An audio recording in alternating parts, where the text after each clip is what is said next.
Hello everyone. So guys आज का जो सेशन है इसमें हम लोग अपना लेक्चर 27 एक्सटेंशन एजुकेशन का कवर करेंगे, जिसमें हम लोग learning, nature and characteristic of learning, type of learning curve, importance of learning in extension education और एलिमेंट को कवर करेंगे। जो भी न्यू एस्पायरेंट हैं as a JRF, SRF NET या किसी अदर कॉम्पिटिटिव एग्जाम के, जो भी आपको पॉइंट बताए जा रहे हैं आप उसे अपनी नोटबुक में राइट डाउन करिए। जो भी आपके डाउट होंगे या सजेशन होंगे प्लीज़ उसे कमेंट सेक्शन बॉक्स में राइट डाउन करिएगा। आज का सेशन हम लोग स्टार्ट करते हैं। First of all learning. Learning क्या है? Learning is the acquisition of a new behaviour or the strengthening or weakening of old behaviour as the result of experience. तो लर्निंग जो है एक्विजिशन है न्यू बिहेवियर का, strengthening का और weakness का ओल्ड बिहेवियर के कंपेरिजन में, जो रिजल्ट एक्सपीरियंस का आता है। तो ओवरऑल जो लर्निंग है, लर्निंग सेल्फ, पहली बात तो सेल्फ मोटिवेटेड है और लर्निंग वह प्रोसेस है जिसमें हम लोग खुद के एफर्ट से अपने बिहेवियर में चेंज लाने की कोशिश करते हैं, उसी को लर्निंग बोलते हैं। It is the acquiring of knowledge. तो ये एज ए नॉलेज गेन करने का प्रोसेस है। Learning is the acquisition of knowledge, habits and attitude. It involve new way of doing things and it's operate in an individual attempt to overcome obstacles or readjust to new. तो learning acquisition मतलब as a acquisition complex of knowledge है, जिसमें हम लोग habit, attitude को as a acquire करते हैं और जिसमें इन्वॉल्व होता है न्यू डूइंग थिंग्स का, किसी भी मतलब एक्शन को हम किस तरह से नए तरीके से कर रहे हैं उसको, और उसको ऑपरेट करते हैं हम लोग इंडिविजुअल लेवल पे, जिसका रिजल्ट ओवरऑल निकल के आता है कि हम ओवरऑल कोई भी न्यू एक्शन है उसको न्यू तरीके से कर रहे हैं, उसी को हम लोग लर्निंग बोलते हैं। हेनरी पे स्मिथ के अकॉर्डिंग जो डेफिनेशन थी वो फर्स्ट वाली थी, क्राउ एंड क्राउ ने इसको बोला था। Then nature and characteristic. Learning की नेचर और कैरेक्टरिस्टिक क्या है? Learning is a process and not a product. तो लर्निंग प्रोसेस है, प्रोडक्ट नहीं है। Learning involve training and other experience of an individual. तो लर्निंग जो इन्वॉल्व करता है वो ट्रेनिंग को इंक्लूड करता है, एक्सपीरियंस को इंक्लूड करता है किसी भी इंडिविजुअल को। Learning is goal oriented or purposeful. तो लर्निंग गोल ओरिएंटेड है और जिसका कोई पर्पज़ होना चाहिए, जो हम लर्न कर रहे हैं, चेंज ला रहे हैं अपने एटीट्यूड में, स्किल और बिहेवियर में, वो गोल ओरिएंटेड होना चाहिए। Learning lead to change in behaviour either positive or negative direction. तो लर्निंग जो लीड्स करती है या तो पॉजिटिव बिहेवियर चेंज होता है या तो नेगेटिव वे में जाता है। लर्निंग में रिजल्ट इन डिसकंटिन्यूएंस और एबडोनमेंट ऑफ एग्जिस्टिंग बिहेवियर। तो लर्निंग जो रिजल्ट लाती है डिसकंटिन्यूएंस का लाती है और एबडोनमेंट एग्जिस्टिंग बिहेवियर को लाती है। Learning prepare an individual for adjustment and adoption that may be necessary.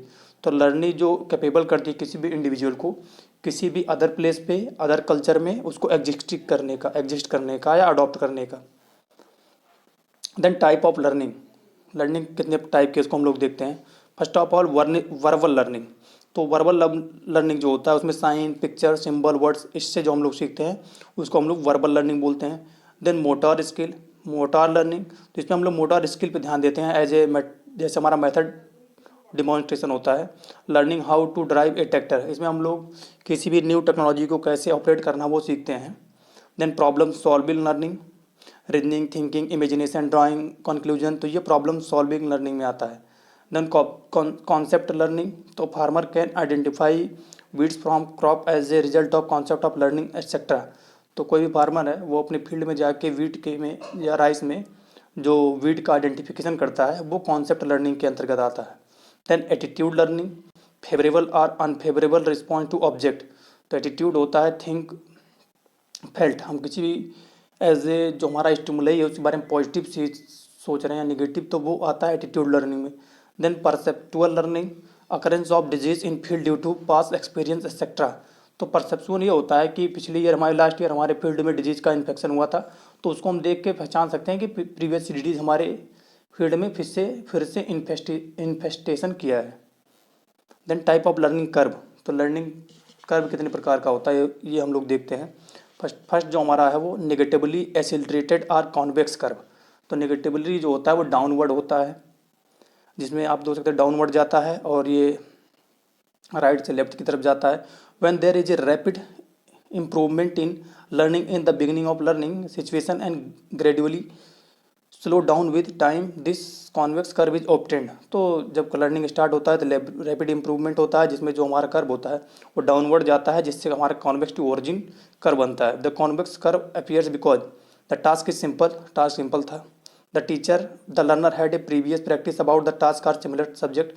तो जो लर्नर था उसने पहले से उस पर अपना प्रैक्टिस किया था या सिमिलर सब्जेक्ट था, इसी वजह से वो बहुत जल्दी ही सीख गया। Example, a farmer had seed drill he can learn fertiliser cum seed drill how operate.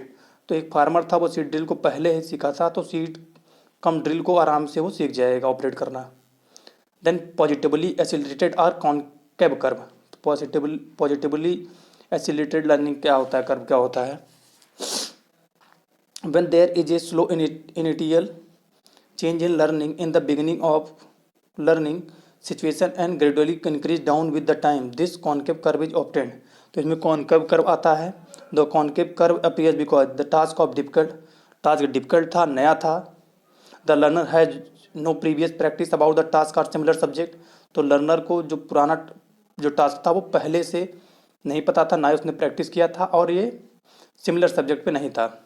Example इसका हम लोग देखते हैं, a farmer purchase a fertiliser cum seed drill, it is difficult to learn and use to correctly in the beginning but after few trial he can operate the implement quickly. तो जो farmer, मान लीजिए किसी farmer ने एक fertiliser cum seed drill को purchase किया, तो शुरू में उसको उसके बारे में ऑपरेट करने का, लर्न करने में थोड़ा प्रॉब्लम हो रहा था, बट एक दो बार प्रैक्टिस करने के बाद उसको सीख गया। तो ये हमारा पॉजिटिवली एक्सीलरेटेड लर्निंग कर्व है, concave to origin. Then combination type or convex curve. तो एक कॉम्बिनेशन है जिसमें कॉन्केव और कॉन्वेक्स दोनों कर्व आता है। सिगमंड ने इसको दिया था, और ये यस शेप कर्व होता है। मोस्टली यही एग्जाम में पूछा जाता है कि लर्निंग में कौन सा मोस्टली कर्व बनता है, तो यस शेप कर्व बनता है, जिसमें कॉन्केव और कॉन्वेक्स दोनों मिला के होता है। इन the beginning of learning situation the learner is interested in subject matter without any previous knowledge, suddenly discounted the practice. After a lapse of time he become interested and continued his practice for some time, again he become uninterested and his act slow down। in this type learning situation the curve looks like yes। तो इसमें ये होता है, farmer जो होता है शुरू में पहले वो इंटरेस्टेड नहीं होता है, फिर इंटरेस्टेड हो जाता है सीखने में, फिर वो अनइंटरेस्टेड हो जाता है, फिर इंटरेस्टेड हो जाता है, तो इसी को हम लोग यस शेप कर्व बोलते हैं। The concave convex curve appears because a learner has a fluctuating mentality. तो मतलब फ्लैक्चुअल है लर्नर, कभी वो इंटरेस्टेड है, कभी इन इंटरेस्टेड है। The learning of A task start from zero. तो मतलब जीरो से स्टार्ट हुआ। एग्जाम्पल इसका हम लोग देखते हैं, when the farmer frequently replace agricultural implement for the same agricultural operation this concave convex curve appear. तो जब कोई फार्मर है वो रिप्लेस करता है एग्रीकल्चर इम्प्लीमेंट को ऑपरेशन में, तो ये दिखाई कर देता है curve. Then importance of learning in extension. तो इम्पोर्टेंस क्या है लर्निंग का एक्सटेंशन में, इसको हम लोग देखते हैं। Change in attitude and knowledge. तो फर्स्ट ऑफ ऑल ये जो लर्निंग का सबसे मेजर जो रोल होता है वो नॉलेज और एटीट्यूड को चेंज करता है फार्मर के।